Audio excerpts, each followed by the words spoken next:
Going to be going over the new cards in my team. We have got Diamond, Luka Doncic, and Bradley Beal, lads.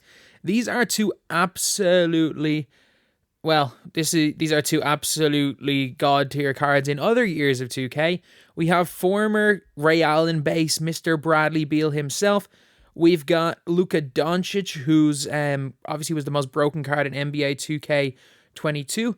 However, I will say that this card art is really nice. Sure, it's gray. We know everything is gray when it comes to like my team cards. It's gotten ridiculous now.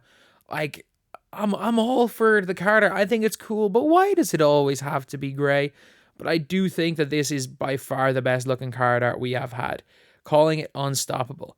And when 2K are saying it's going to bring some unstoppable scores, my guess is probably if we get Tracy McGrady, I'm not too worried as one of the pink diamonds because T-Mac's release is awful this year because again they mo-capped a guy who's in his 40s. It's never going to go well. And it's the reason why Luka Doncic is never going to be able to dribble in 2K and why he's always going to have a slow release in general.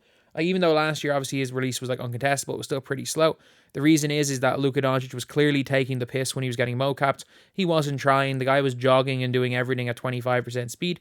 And then Bradley Beal's release is good, but it's not Ray Allen base. So let's take a look in terms of Bradley Beal and Luka Doncic. Let's take a look at Bradley Beal. Not Beal, Bradley Beal. So Beal is a fine card. So he comes with Bradley Beal on normal, but he does have Jordan dribble style. The issue is that Bradley Beal is very undersized for a shooting guard, and in a meta that involves running to the basket and spamming pump fakes, or the sub meta of playing through the post, Bradley Beal is a player who would be incredibly effective in a previous 2K, but not that effective in this 2K, unfortunately. If you're a Washington Wizards fan, you really want to use a Bradley Beal. Also, I'm going to say tough luck because he's going to be about 80k. If you expect him to be a budget card, there's no budget cards in this game anymore. They've done whatever they can to completely eradicate the budget players because, well, MT is just too easy to come by. We're looking at 60 to 70k minimum for a Bradley Beal card. My guess is in and around 85 speed. I'm guessing probably a 93 ball with like an 85 driving dunk. And at that, with a 6'4 player is not going to be great because he's going to get that BO release on normal, which is not Ray Allen based from previous years. To be honest, Ray Allen based this year isn't Ray Allen based from previous years. Defensively, he's obviously going to be way better than the Sapphire, but I think we're going to see sub 80s in a lot of defensive stats, which even at this stage of the game is going to be killer because his interior is probably going to be sub 60. And with 45 interior on this card, if he ends up getting sub 60 interior at 6'4", the card essentially becomes worthless as far as this game goes unless you are a Bradley Beal fan. I'm 100% always on the side of use whatever cards you enjoy, so just have fun with this game. But the issue is when it comes to Bradley Beal is that are you going to have fun when you are getting scored on every single possession and struggling to score because he's probably not going to play much offense or much defense. So in terms of, I don't know why I clicked on Bull there. In terms of Bradley Beal, we're seeing here someone saying more gray. Obviously, that's happening. Carlo wanting Giannis to come out. I don't think any of us want Giannis to come out. And also, we're not getting opals till Christmas. I have a fairly bad bet on the line for that. We've got mid from people here. And limited should give a centerpiece as well. Man, I don't think so. And it's just people saying mid. And the issue is that Bradley Beal's probably not even going to be mid. His card art's cool though. So, I mean, if you like the card art, I will say though, with this specific card art with the gem color, I think that the amethyst cards are going to look the coolest in this gem. I'm not going to lie. I think amethysts are going to look coolest. But, Luka Doncic, where DFS has said not even going to drop a card here because we all remember Luka from last year. The issue is that while Luka is a little bit glitchy this year, he is hard to contest. Don't get me wrong, Luka is hard to contest.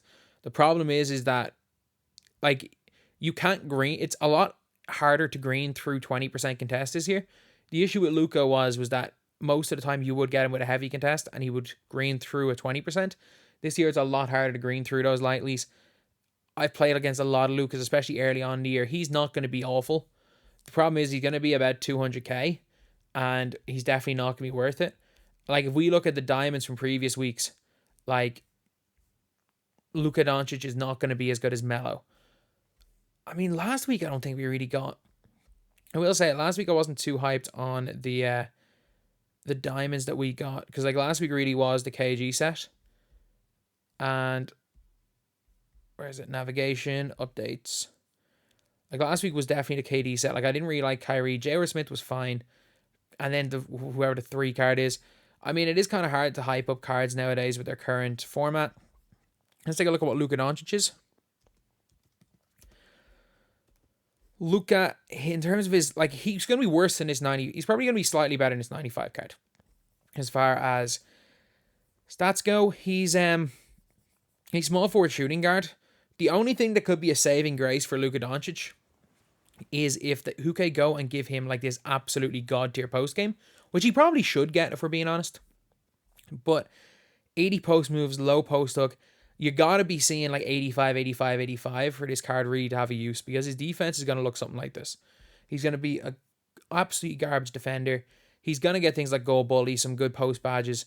The problem again lies with the fact that all Luka's dribble sigs are some of the worst in the game, and then he's got that Luka release on normal timing. That is just not really it. The Luka Doncic leaner is fine. It's basically just the normal leaner, and like even looking at this Luka can kind of shoot. What they're gonna turn Luka into is just this spot up shooter. Like he's gonna be a spot up shooter with decent speed, who's gonna play no defense. He's gonna have no post game, and he's gonna struggle going to the basket.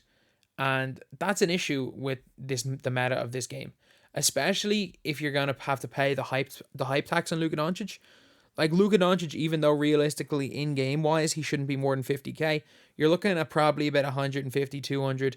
Actually, no, probably about 100 at minimum. Like he's not going to be a buyout because of the high player tax. And I just don't feel like Luka Doncic is somebody in this game that is worthy of having a high player tax, because he's just another guy. I'm not going to lie. He's just another guy. He was a guy that defined NBA 2K22. He is not going to be a guy that defines NBA 2K23. Heck, we're probably more likely to see this Pink Diamond Cade define this game more than anybody.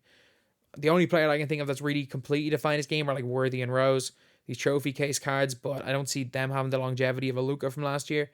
But yeah, that's pretty much it, lads. A lot of people are really excited about this card, so I can see him going up in price, but I just don't see him being the greatest card in the world.